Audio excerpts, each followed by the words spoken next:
Bonjour à toutes et à tous et bienvenue dans cette première édition d'Actuel de 2025.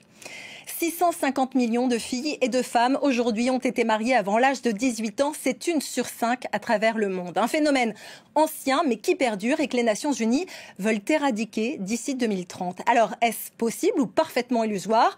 On en parle avec nos invités. Michèle Perrault, bonjour. Vous êtes directrice plaidoyer et engagement des jeunes pour l'ONG Plan International. Merci d'être avec nous. Avec nous également Camille Romain-Desbaux, bonjour. Vous êtes directrice générale de World Vision France, Vision de France. Merci à toutes les deux pour votre présence sur ce plateau.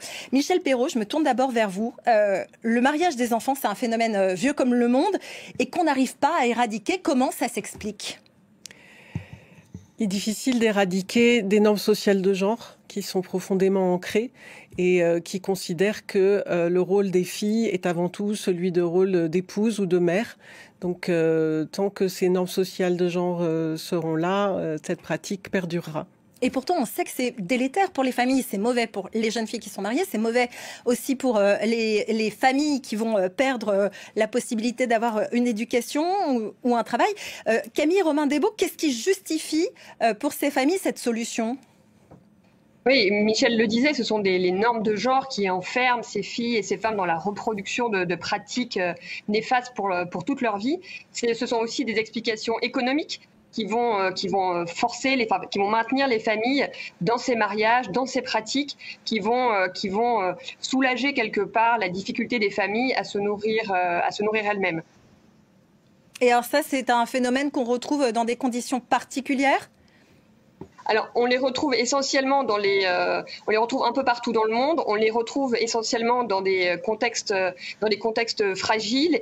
Et depuis le Covid, depuis les 5 dernières années, à la fois l'accélération de la dégradation climatique, les instabilités dans de nombreux pays du monde vont venir fragiliser en fait les populations qui étaient déjà très vulnérables et vont venir accentuer ces phénomènes de mariage. C'est le cas notamment en Afrique subsaharienne, ou encore dans des pays comme dans la Corne de l'Afrique, au Kenya, où les dernières sécheresses qui ont été les pires de ces 40 dernières années ont fait que les familles ont repris cette pratique des mariages d'enfants, que les exciseuses ont repris le couteau dans des zones où pourtant la pratique avait été abandonnée. Alors vous parliez des catastrophes climatiques et de leurs effets sur les mariages. C'est le cas notamment au Pakistan, où la mousson apporte chaque année son lot de destruction, mais aussi de malheur pour les jeunes filles que leur famille marie pour avoir une bouche de moins à nourrir et pouvoir toucher une dot en échange. Les précisions de Nina Masson.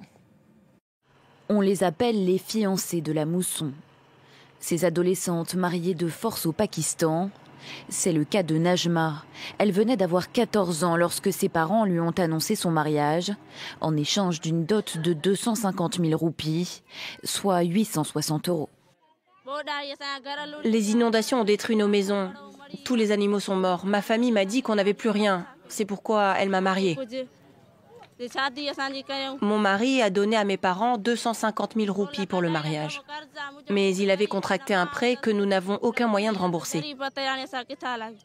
Le Pakistan est le 6e pays au monde qui compte le plus de mariages d'adolescentes.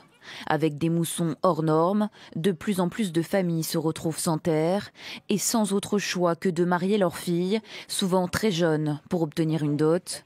Cette somme leur permet ensuite de nourrir le reste de leur foyer. Actuellement, nous les marions jeunes parce qu'après les inondations, on n'avait plus rien. La pauvreté a augmenté, les maisons se sont écroulées, il ne restait rien. On s'est donc dit qu'en les mariant, cela réduirait notre fardeau. La loi pakistanaise interdit pourtant le mariage des filles et des garçons de moins de 18 ans. Mais dans les campagnes, la pratique perdure. Globalement, une jeune femme sur 6 dans le pays a été mariée pendant son enfance.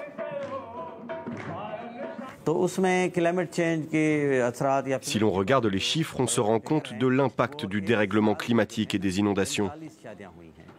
Nous avons eu 45 mariages cette année dans ce village, sur seulement 250 familles.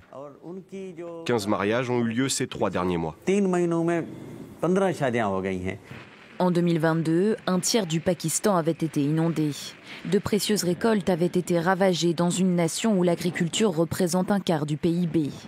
Une catastrophe pour de nombreux Pakistanais vivant déjà sous le seuil de pauvreté et pour des millions de jeunes filles forcées de vivre une vie qu'elles n'ont pas choisie. Michel Perron, on vient de le voir dans ce sujet, hein, c'est une façon de régler un problème, de marier les enfants tôt, mais ce n'est pas forcément des parents qui sont mal intentionnés. Absolument. Finalement, les peu de parents souhaitent réellement marier leurs filles. C'est un manque d'alternatives économiques la plupart du temps. Et comme on l'a vu, les contextes de crise ne font qu'exacerber ce genre de phénomène. Mais on sait que l'éducation est vraiment le meilleur investissement qu'on puisse faire pour les protéger.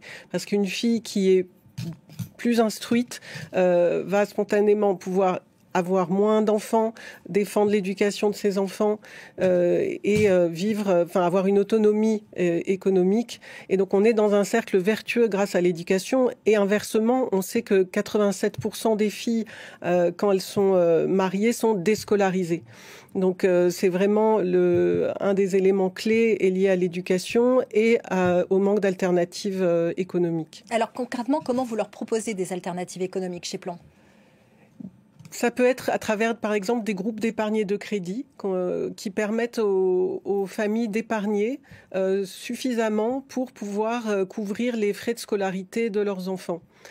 Ça peut être aussi des formations professionnelles à des activités génératrices de revenus, des formations à de l'auto-entrepreneuriat.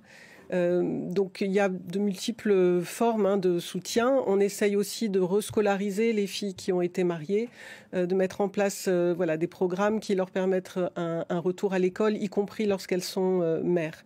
Ça, c'est extrêmement important. Camille Romain-Desbaux, un détail qu'on a tendance à oublier sur le mariage des jeunes filles, c'est qu'il y a des conséquences en termes de santé qui sont très importantes. Oui, quand une jeune fille, une toute jeune fille est mariée, son corps n'est pas prêt pour avoir des relations sexuelles. Et quand en plus ces jeunes filles sont préparées entre guillemets à devenir des épouses en étant mutilées sexuellement, ce sont des conséquences physiques sur leur corps, sur leur sexualité pour toute la vie.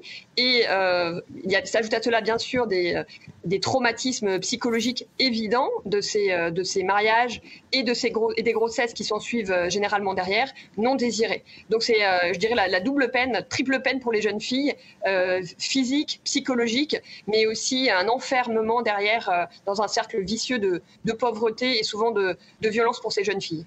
Michel Perrault, les violences conjugales, elles sont plus importantes dans les mariages précoces ?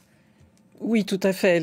Elles sont plus importantes. On peut même parler de viol conjugal, qui sont des relations sexuelles non consenties.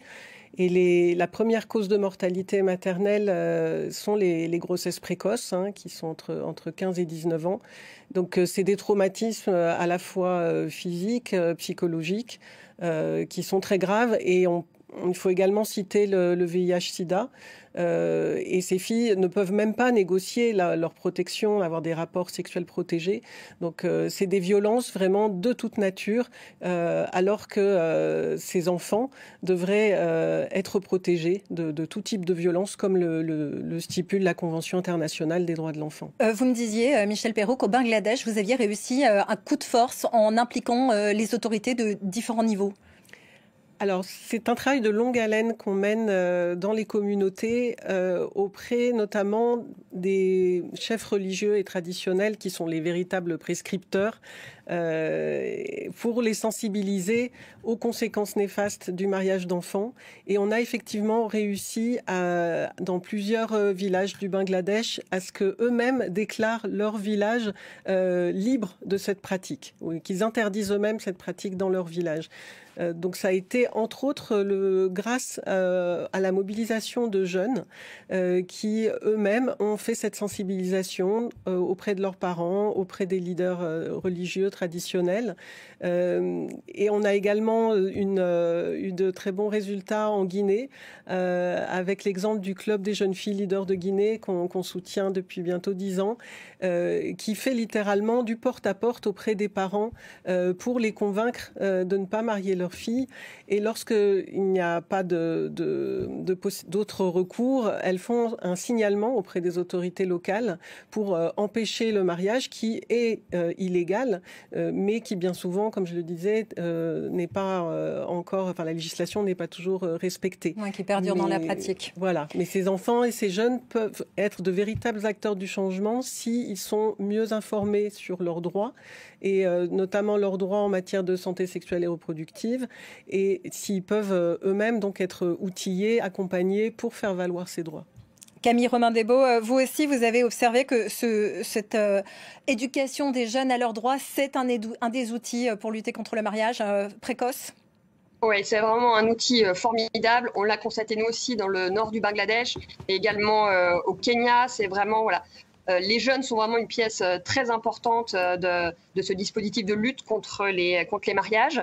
On va aussi travailler encore plus en amont avec les chefs religieux aussi, notamment sur les sujets d'enregistrement des naissances, puisque le fait aussi de connaître son âge, d'avoir des papiers, une identité, fait qu'on va aussi pouvoir mieux lutter contre les mariages d'enfants en pouvant prouver l'âge légal des jeunes. Donc il y a aussi tout ce travail en amont, l'accompagnement économique aussi des familles. Une fois que les jeunes ont réussi à faire capoter, je dirais, ces mariages illégaux, on va aussi se rendre dans les familles pour comprendre quelles ont été les motivations des familles et les accompagner. Et accompagner plus particulièrement, par exemple, sur de la formation professionnelle, accompagner ces familles si le sujet est économique, la difficulté est économique, à pouvoir s'en sortir et à leur tour pouvoir être des exemples dans leur propre communauté, dans la lutte contre les mariages d'enfants. Et on l'a vu, ça aussi, ça marche très bien, s'appuyer sur des gens qui ont finalement tourné le dos à la tradition, que ce soit sur les mutilations génitales ou sur les mariages d'enfants. Et puis il y a quand même du positif avec, par exemple, en novembre, la Colombie qui a interdit les mariages de mineurs. Et puis on voit avec vos ONG le travail qui est fait et qui débouche sur des initiatives positives et des résultats. Donc on veut y croire. Merci en tout cas Michel Perrault d'avoir été avec nous. Merci également Camille Romain-Desbaux d'avoir participé à ce tour de table d'Actuel. Et puis merci à vous de nous avoir suivis. À très bientôt sur France 24.